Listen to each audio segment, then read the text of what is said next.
एक छोटा सा गांव था। उस गांव का नाम था सुंदरपुर। और उस गांव में माधव नाम का एक किसान रहता था। माधव बहुत ही गरीब था। उसे और उसके परिवार को 2 वक्त का खाना भी मुश्किल से नसीब होता था। वो खेती करके जैसे तैसे अपना घर चलाता था।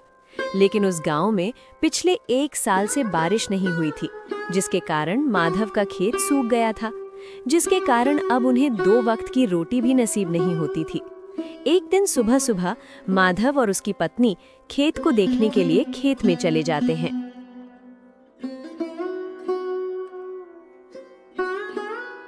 अरे भाग्यवान, देखो ना हमारे खेत की हालात। बारिश न होने के कारण पूरा फसल सूखकर नष्ट हो गया। मुझे तो टेंशन हो रही है हमारे बच्चे की। उसे स्कूल भी भेजना है, लेकिन एडमिशन फीस के लिए 1 भी रुपए नहीं है। हाँ, आप ठीक कह रहे हो। इस बार तो हमारा फसल सूखकर खत्म हो गई। अब घर में 1 भी रुपए नहीं है। अब हमारा क्या होगा? हाँ, तुम ठीक कह रही हो। भगवान हमारे साथ ही ऐसा क्यों करते हैं? पता नहीं हमने किस जन्म में पाप किया था जो भगवान हमें उसकी सजा दे रहे हैं। हाँ, आप ठीक कह रहे हो। भगवान हमारे साथ ही ऐसा क्यों करते हैं? पता नहीं, ना हमारे घर में अब कुछ खाने को है, ना कुछ पैसे हैं। अब हम क्या खाएंगे? बच्चों को क्या खिलाएंगे? तभी कुछ गांव वाले खेतों से गुजर रहे होते हैं। गांव वाले बोलते हैं, माधव, परेशानी तुम्हारे साथ ही नहीं, सबके साथ ऐसा ही हुआ है। बारिश न होने के कारण सबका खेत सूखकर खत्म हो गया है। सबकी एक ही परेशानी है। लेकिन माधव, तुम बिल्कुल भी चिंता मत करो। भगवान हमें जरूर कुछ न कुछ रास्ता दिखाएंगे। तुम सिर्फ भगवान पर भरोसा रखो और हार मत मानो। सब कुछ ठीक कर देंगे भगवान। मैं जानता हूँ, आप ठीक कह रहे हो। हमें भगवान पर भरोसा रखना चाहिए, लेकिन हमें कुछ न कुछ तो जल्दी करना ही होगा। नहीं तो इस गांव में सब लोगों के घर में खाने के लाले पड़ जाएंगे और भूख के मारे इस गांव में लाशें बिखरे पड़ेंगे। हाँ माधर, मैं जानता हूँ कि हमें कुछ ना कुछ तो करना ही होगा, लेकिन अब हम क्या कर सकते हैं? ये तो कुदरत का करिश्मा है, इसमें हम कुछ नहीं कर सकेंगे। अब भगवान ही जाने कब हमारे गांव में बारिश होगी। सिर्फ तुम भगवान पर भरोसा रखो। गांव वाले चले जाते हैं। सरला माधव को सुझाव देती है, सुनिए ना, हमारे खेती में सिर्फ पानी की कमी है। पानी की कमी से ही हमारा खेत बर्बाद हो गया। इसलिए मेरे दिमाग में एक ख्याल आया है। आप हमारे गांव में जिसके भी घर में कुआं है, उस सब के घर में आप जाइए और पानी मांग कर देखिए। क्या पता कोई हमें पानी दे दे, और कहिएगा फसल काटने के बाद हम उनको पैसा दे देंगे। हाँ, तुम ठीक कह रही हो। हमारे खेत में सिर्फ पानी की कमी है, इसी कारण हमारा खेत बर्बाद हो गया। मैं जाता हूँ और जिसके भी घर में कुआं है उन सबसे पानी मांगकर देखता हूँ। माधव अपने पड़ोसी सुरेश के पास जाता है।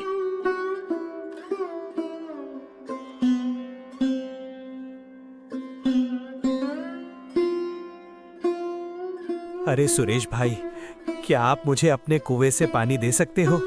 आप तो जानते ही हैं, बहुत दिनों से बारिश नहीं हुई है। इसीलिए बारिश ना होने के कारण मेरा खेत बर्बाद हो गया। सब फसल सूखकर खत्म हो गई। इसीलिए मुझे पानी की बहुत ज़रूरत है। क्या आप मुझे पानी दे सकते हैं? अरे माधव, मैं तो तुझे पानी दे देता, लेकिन मेरे खेत में ही पानी की कमी हो रही है इस वक्त। मैं तुझे पानी नहीं दे सकता, मुझे माफ़ कर दे भाई। सुरेश भाई, अगर तुम मेरी मदद कर दोगे तो हमारा भला हो जाएगा। प्लीज़ मेरी मदद करो, मुझे इस वक्त पानी की बहुत ज़रूरत है। मैं समझ सकता हूँ, तुझे इस वक्त पानी की बहुत ज़रूरत है, लेकिन मुझे माफ़ कर दे माधव, मैं तुझे इस वक्त पानी नहीं दे सकता। माधव घर लौटता है।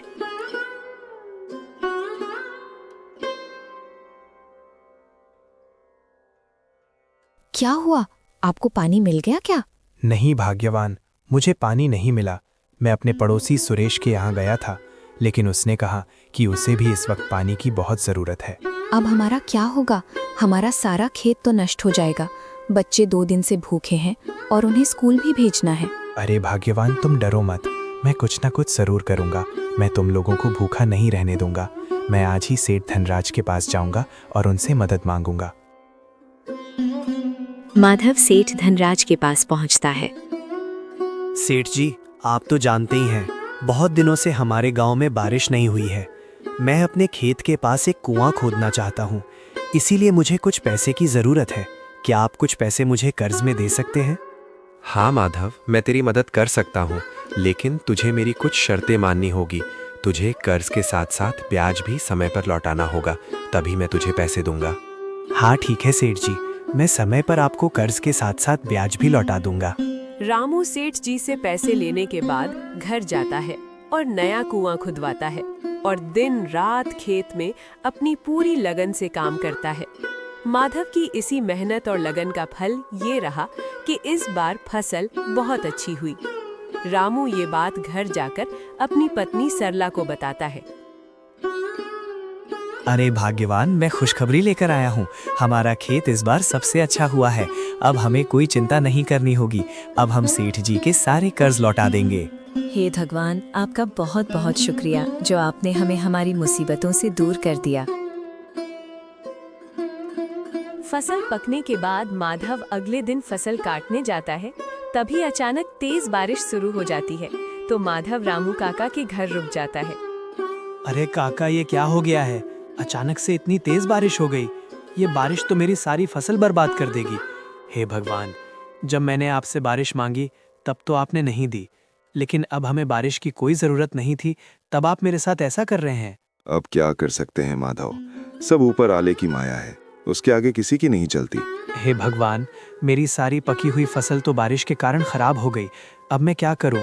ये खेत ही मेरी आखिरी उम्मीद थी। बारिश रुकने के बाद माधव खेत में जाता है और देखता है कि फसल तो सारी खराब हो चुकी है। तभी सेठ जी वहां आते हैं और माधव से कहते हैं, अरे माधव, मैंने तुझे जितना समय दिया था अब उतना समय खत्म होने को आया है। अब तुझे मेरा सारा कर्ज वापस करना होगा। अरे सेठ जी, अब मैं आपको कहाँ से पैसे दूंगा? मेरे पास तो कुछ नहीं बचा। आज बारिश के कारण मेरा सारा खेत बर्बाद हो गया। मैं आपको कहाँ से पैसा दूंगा सेठ जी? इस गरीब की कुछ सुन लो। आप तो देख ही रहे हो ना मेरी खेती की हालत क्या हो चुकी है इस बारिश के कारण। मुझे कुछ दिन का और वक्त दे दीजिए, मैं आपको आपका सारा पैसा लौटा दूंगा ब्याज के साथ। ठीक है, मैं तुझे कुछ दिन का वक्त और दे देता हूँ। अगर तूने जल्दी मेरा पैसा नहीं लौटाया तो मैं तुझे जेल तो नहीं भेजूंगा, लेकिन मैं तेरा घर और जमीन सब कुछ जब्त कर लूंगा। ये बात याद रखना।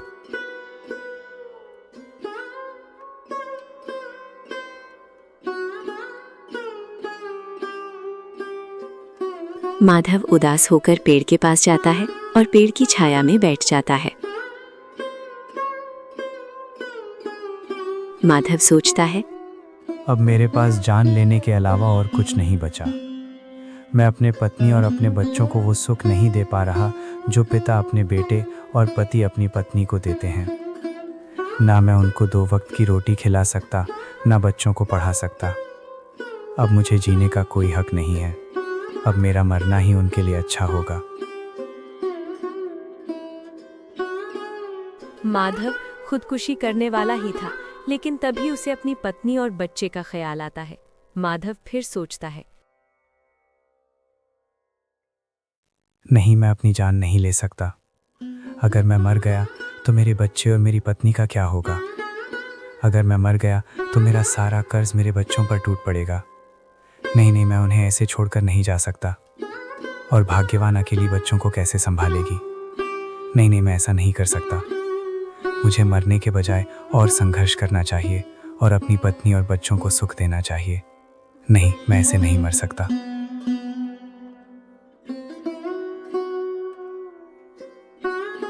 माधव अपने बच्चे और पत्नी के लिए वापस घर लौट जाता है। माधव जी, आज आप इतने उदास क्यों हो? क्या हुआ जो आप इतने उदास हो? अरे भाग्यवान, आज की बारिश ने हमारा सारा फसल बर्बाद कर दिया। और आज सेठ जी मेरे खेत आए थे और उन्होंने कहा कि अगर मैंने उन्हें जल्द ही ब्याज के साथ पैसा नहीं लौटाया तो वो हमारा घर और ज़मीन सब कुछ जब्त कर लेंगे। मुझे चिंता हो रही है। अब मैं क्या करूं? अब उनका कर्ज कैसे लौटाऊं? अब जो हो गया सो हो गया। अब उसे सोचने से कुछ नहीं होगा। आप चिंता मत करिए, हम मिलकर कोई ना कोई रास्ता ज़रूर निकाल लेंगे। और भगवान जो भी करता है अच्छे के लिए करता है। आप चिंता मत करिए। मुझे माफ़ करना भाग्यवान, मैं तुम्हें सुख नहीं दे पा रहा, ना बच्चों को सुख दे पा रहा हूँ। नहीं, आप ऐसा क्यों कह रहे हैं? एक ना एक दिन हम भी सुख से रहेंगे और इसमें आपकी कोई गलती नहीं है। आपने तो बहुत मेहनत की है अपने खेत में। वो तो बारिश आने की वजह से हमारा खेत बर्बाद हो गया। इसमें आपकी कोई गलती नहीं है। आप खुद को मत कोसिए। भगवान हमें एक ना एक दिन ज़रूर सुख देंगे। आप देख लेना, हम भी एक दिन खुशी खुशी रहेंगे। भगवान के घर में देर है, अंधेर नहीं। आप चिंता मत कीजिए। कुछ पाने के लिए पहले कुछ खोना ज़रूरी है। और आप दोबारा ये बात मत कहिएगा कि आप हमें सुख नहीं दे पा रहे हैं। मैं बहुत ही भाग्यशाली हूँ जो भगवान ने तुम्हें मुझे पत्नी बनाया। तुम मेरे सारे मुसीबत से एक साथ लड़ती हो, मेरा साथ देती हो। मैं बहुत ही भाग्यवान हूँ जो तुम मेरी पत्नी बनी। पापा, मैं अब बड़ा हो चुका हूँ। मैं भी आपकी मदद करूँगा खेत के कामों में। हम सब मिलकर एक साथ काम करेंगे, तभी आगे बढ़ पाएंगे। नहीं बेटा, तुम अब बहुत छोटे हो। तुम्हारी उम्र अभी खेलने कूदने की और पढ़ाई करने की है। तुम इस उम्र में काम नहीं कर सकते। तुमने कहा, यही मेरे लिए बड़ी बात है। मेरी पत्नी और बच्चे मेरे साथ है, यही मेरे लिए बहुत बड़ी बात है। पापा, मैं आपकी ज़रूर मदद करूँगा। हम सब मिलकर एक साथ काम करेंगे। मैं स्कूल से आते ही आपके खेत में चला आऊँगा आपकी मदद करने के लिए, और हम सब मिलकर काम करेंगे। आप मना मत कीजिए, मैं ज़रूर आपकी मदद करूँगा। अगर तुम इतना कह रहे हो तो ठीक है, तुम भी मेरे साथ मदद करने आना। हम सब मिलकर एक साथ काम करेंगे और सबसे अच्छा फसल उगाएंगे। भाग्यवान, तुम सुनो, मुझे कुछ ना कुछ तो करना ही होगा। इस बार भी हमारा फसल बर्बाद हो गया, तो इसीलिए मैं अपने बचपन के दोस्त विजय के घर जाता हूँ और उससे कुछ मदद मांगता हूँ। क्या पता वो मेरी कुछ मदद कर दे। वो बहुत ही अच्छा आदमी है, वो मेरी मदद ज़रूर करेगा। माधव अपने बचपन के दोस्त विजय के पास जाता है।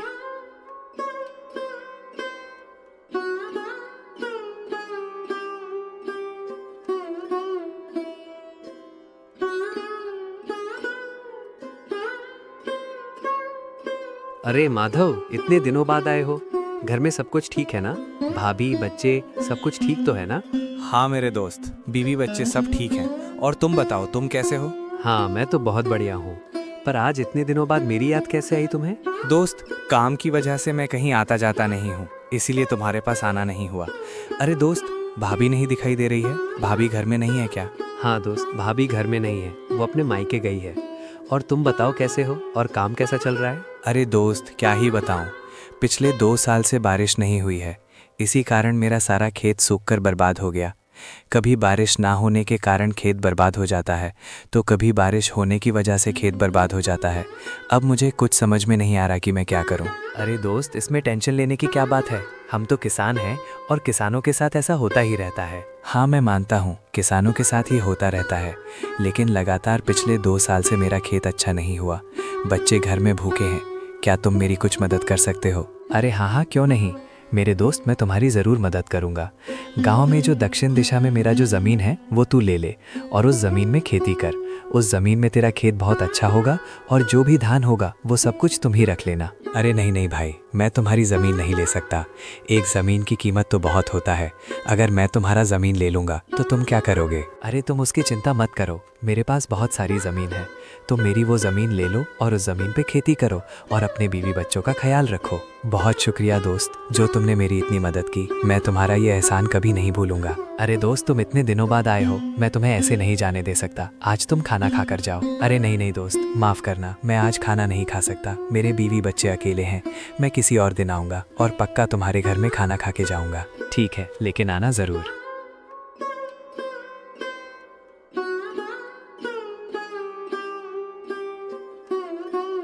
माधव सुबह खेत जाता है, पसीना बहाता है, दिन रात खेतों में काम करता है। फिर बारिश होती है और फसल लहलहाती है।